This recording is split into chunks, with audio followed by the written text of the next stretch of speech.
அவர் திடீர்னு என்ன நினச்சாருன்னு தெரில, சேர் விட்டு கீழே இறங்கி என் வீட்டுக்கார அம்மா காலில் முட்டி போட்டு கீழே உட்காந்துட்டார்.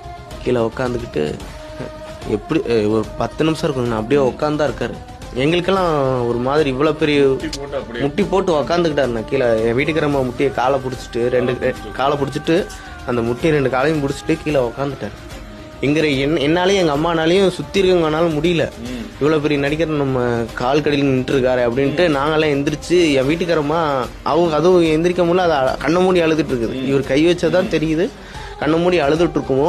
நாங்களே எந்திரிச்சு நின்று, நான் பரவாயில்லைங்கண்ணா எந்திரிங்கண்ணா. அவர் எந்திரிக்க மாட்டேங்கிறார். ஒரு 5 நிமிஷம் அப்படியே உட்காந்துட்டார் கீழே. அதுக்கப்புறம் நானும் எங்கள் அம்மா, எங்கள் சித்தப்பா, எங்கள் மாமாலாம் வந்து நாங்கள் தான் தூக்குறோம். தூக்கும்போது கூட அவர் சாப்பிட்டாரா இல்லையான்னு கூட தெரிலிங்கண்ணா. அந்த 1 மாதம் காலம் சாப்பிட்டாரா இல்லையான்னு கூட தெரில.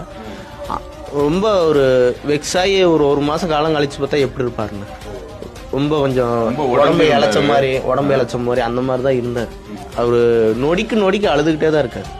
அவர் நொடிக்கு என்ன பண்றாருன்னா ரொம்ப இழைச்சிட்டாருண்ணா. 2 நிமிஷம் பேசுறாரு, 2 நிமிஷம் பேச கூட இல்லை. அவர் திரும்பி நின்று அழுகுறாரு. அந்த